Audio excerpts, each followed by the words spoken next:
안녕하세요. 마음회복TV 박재호 교수입니다. 오늘은 회복, 제가 쓴 책 회복의 챕터 4, 4장 내가 원하는 영역을 다루는 나의 기술 수준은 어느 정도인가에 대한 제목으로 짧은 영상을 하나 준비했습니다. 네, 여러분은 지금 제가 올린 회복 챕터 1, 2, 3 내용에서 나에 대한 생각, 그리고 타인과 세상에 대한 생각, 그리고 미래에 대한 생각, 이 인지 삼재라고 하는 영역의 생각이 비합리적으로 왜곡되었을 때 그것을 회복하는 방법에 대한 영상을 올려드렸습니다. 네 번째로 중요하다고 제가 생각하는 영역의 생각은 자기가 일을 하는 능력과 관련된 생각입니다. 네, 그것에 대해서 살펴보도록 하겠습니다. 이것을 이제 일명 자기효능감이라고 하는데요. 자기효능감의 중요성에 대해서 살펴보도록 하겠습니다. 슈바이처는 삶을 바라보는 인간의 방식은 그의 운명을 결정한다 라는 말을 했다고 하는데요. 자기효능감이라는 것은 캐나다의 심리학자 알베르트 반두라가 제시한 개념입니다. 어떤 상황에서 적절히 무언가를 해낼 수 있다는 기대와 신념을 의미하는데요. 이 믿음이 적절한 수준에 있을 때에만 무언가를 기대를 가지고 추구할 수가 있습니다. 자기효능감이 없는 사람은 자기효능감이 없는 영역의 일을 시도를 하지 않는데요. 예를 들어서 자신이 심리 치료자가 될 수 있을 거라는 자기효능감이 낮아지면 심리 치료자가 되는 길을 선택하지 않거나 그 길을 선택하더라도 포기하게 될 수가 있다라는 얘기죠. 그래서 이만큼 이제 자기 효능감이라는 것은 어떤 일을 성취하는 데 있어서 중요한 역할을 하는데요. 효능감이 낮을 때에 시도를 한다면 성공할 수 있는 일조차도 시도할 수가 없을 수가 있다는 겁니다. 예를 들어서 사업을 하려는 사람은 그 사업이 실패로 끝날지라도 시작할 때만큼은 잘 될 거라는 확신이 있어야 그 일을 시작할 수 있는 거죠. 그리고 사실 실패로 끝난다는 거는 여기서 이제 실패로 끝난다는 것의 정의는 실패했을 때 다시 시작하지 않는 것, 실패로 끝내는 거가 문제지 실패했다는 것 자체는 문제가 아닐 수도 있다는 겁니다. 실패는 어떻게 받아들이냐에 따라서 다음번에 성공할 수 있는 어떤 정보를 주는 피드백으로 받아들일 수도 있는 거죠. 그래서 여러분이 해내야 하는 일을 해내는 여러분의 능력에 대해서 어떠한 믿음을 가지고 계신가요? 내가 해야만 하는 일은 할 수 있는 힘이 있다고 믿는지 그렇지 못하다고 믿는지에 따라서 그 사람의 직업에 대한 생각이나 이런 것들이 더 여러 가지로 결정이 될 것입니다. 자기 효능감이 작동하는 원리와 사례를 살펴보면 예를 들어서 심리학과 대학원 석사과정 시험 결과가 안 좋게 나온 사람이 있다고 합시다. 이 중에서 어떤 사람은 자기 효능감이 높은 경우인데도 실패할 수도 있겠죠. 자기 효능감이 높다고 해서 항상 성공 경험만 하는 건 아니죠. 그게 인생입니다. 근데 좋은 결과를 예상하며 시험을 준비했기에 시험에 떨어진 것이 예외적인 결과로 받아들여집니다. 내가 어떻게 떨어졌지? 왜 떨어졌지? 뭔가 조금 부분적인 이유가 있겠지. 그 이유만 극복한다면 다시 성공할 수 있을 거야 라고 하면서 시도할 가능성이 높다는 거죠. 다시 시도할 가능성이. 그래서 그 이유를 분석함에 있어서 떨어진 이유를 분석함에 있어서 자신의 능력이 부족해서라거나 하는 이유는 생각하지 않을 거라는 겁니다. 그래서 즉 실패가 자기 효능감이나 자존감을 저하시키는 쪽으로 반응하지 않을 거라는 거고요. 이와 반대로 똑같이 심리학과 대학원에 예를 들어서 석사과정 시험에 결과가 안 좋게 나온 사람이 있는데 자기 효능감이 낮은 경우에는 시험 준비 과정에서도 열심히 해도 떨어질지 모른다는 불안과 싸우며 대비해야 되기 때문에 내부적으로 심리적 에너지 소모가 큰 가운데 비효율적으로 공부할 가능성이 높고요. 그리고 시험에 떨어진 것이 어쩌면 당연한 결과라고 느낄 수 있고 그 이유를 분석함에 있어서도 자신이 심리학과 석사과정을 시작하기에는 너무 부족하다는 식의 생각을 할 가능성이 있는 거죠. 자기 효능감이 떨어지는 생각을 할 수 있다는 겁니다.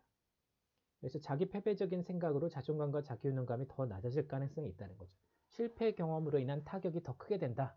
자기 효능감과 자존감이 낮은 사람의 경우에는 이렇게 말씀을 드릴 수가 있는 겁니다. 그래서 이제는 나의 자기 효능감 수준을 확인하고 향상시키는 게 중요할 텐데요. 여러분의 자기 효능감 수준을 살펴보는 간단한 방법은 특정한 일을 진행할 때 자신이 느끼는 자신감 수준을 생각해 보는 겁니다. 예를 들면 자기가 어떤 심리학도라면 상담을 하려고 할 때 내가 이 상담을 얼마나 잘할 수 있다고 믿는지 혹은 슈퍼바이저급 상담가라면 슈퍼비전을 할 때 얼마나 잘할 수 있다고 믿는지 이런 자신감을 살펴보는 거죠. 그래서 자기 효능감이라는 것은 하나의 단일한 실체일 수도 있지만 어떤 사람이 하나의 실체로 가지고 있는 자기 효능감 이럴 수도 있지만 다양한 영역의 수행과 관련해서 각기 다른 수준의 자기 효능감이 있을 수 있죠. 무슨 얘기냐면 어떤 상담가는 내가 혼자 하는 상담은 자기 효능감을 높게 가지고 잘할 수 있다고 믿는 반면에 슈퍼비전은 좀 약해 이렇게 믿을 수 있다는 거죠. 그래서 그 사람의 경우에는 상담에 대한 자기 효능감은 높은 반면에 슈퍼비전에 대한 자기 효능감은 낮다라고 말을 할 수 있다는 겁니다. 이 책에서 중요하게 살펴보고 싶은 것은 본인이 본업으로 삼고 있는 일을 할 때 느끼는 효능감 수준입니다. 이건 되게 중요하겠죠. 자신이 얼마나 안정적으로 수입을 유지하느냐, 얼마나 안정적으로 직장을 유지하느냐 등등이 다 관련된 효능감이 자기가 본업으로 삼고 있는 일을 할 때의 효능감 수준이 되겠습니다.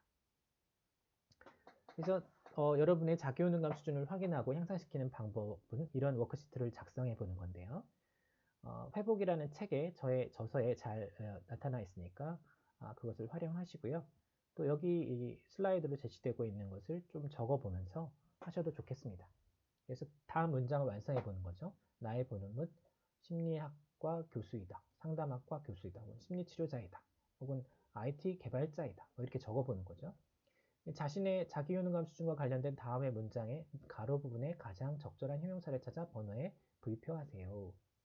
나의 본업인 일들을 할 때 나는 그 일을 매우 능숙하게, 어느 정도는 능숙하게, 조금은 서툴게, 매우 서툴게 해내곤 한다.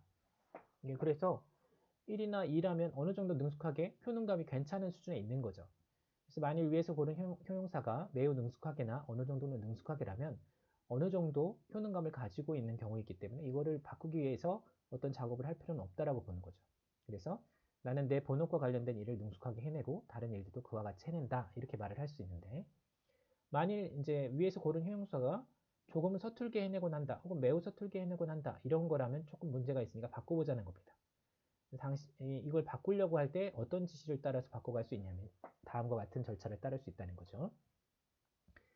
당신이 효능감이 높던 영역, 그러니까 당신이 상당히 능숙하게 해낼 수 있는 어떤 일을 떠올려 보고 그 일을 능숙하게 해내고 있을 때의 당신의 느낌을 느껴봅니다. 그 일을 능숙하게 해낼 수 있는 자원을 당신의 본업의 일에 적용시켜 본다면 어떨지 음미를 해보는 거죠. 예를 들면 상담은 잘할 수 있는 효능감이 있는 사람이 슈퍼비전은 효능감이 없다면 상담을 잘할 때 드는 느낌, 그 느낌, 감이죠. 자존감, 자기 효능감이에요.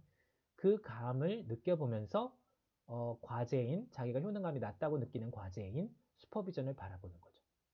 슈퍼비전을 할 때도 상담이 잘 될 때 그 느낌을 가지고 할 수 있다. 이런 느낌 전이를 통해서 효능감을 개발할 수 있다. 이렇게 보는 겁니다. 그래서 그런 작업을 한 후에 상당히 짧은 시간이지만 나의 본업인 일들을 할 때 나는 그 일을 조금은 서툴게 한다. 이렇게 생각했던 사람도 어느 정도 능숙하게 할 수 있다라는 자신감을 회복하는 경우들도 있습니다. 그런 연습을 계속 하다 보면 도움을 받을 수가 있는 것이죠. 네. 그래서 자기 효능감이라는 한자를 보면 감이라는 한자가 어떤 종류의 느낌을 의미하는 필링이죠, 필링. 그래서 일을 할 수 있는 실제 능력과는 다르게 뭐 일을 할 수 있다는 느낌과 관련될 수 있어요. 그래서 자기 효능감은 개선되었지만 실제 능력은 아직 개발되기 전일 수도 있죠. 이렇다고 했을 때 잘하게 된 후에 잘할 수 있다고 느끼는 것이 나을까요? 잘할 수 있다고 느낀 후에 잘하게 되는 것이 나을까요? 네. 필자는 심리 내적인 회복, 그래서 내면의 변화, 느낌, 필링의 회복이 먼저라고 보는 겁니다. 그래서 작은 성공 경험을 하게 하는 것도 좋겠지만 작은 성공 경험을 여러 번 했으니까 나는 할 수 있어 이렇게 믿는 것도 좋겠지만 마음에서 먼저 해낼 수 있다는 느낌이 솟아오르도록 한 후에 성공 경험을 시도할 수 있다 이렇게 본다라는 거죠. 네, 오늘은 이렇게 해서 자기 효능감이 무엇이고 자기 효능감의 수준을 확인하고 향상시키는 방법이 어떤 것이 있는지를 살펴봤습니다. 여러분들의 자기 효능감이 날로 개선이 되기를 바라는 마음을 전하면서요. 오늘 저는 여기까지 하도록 하겠습니다. 감사합니다.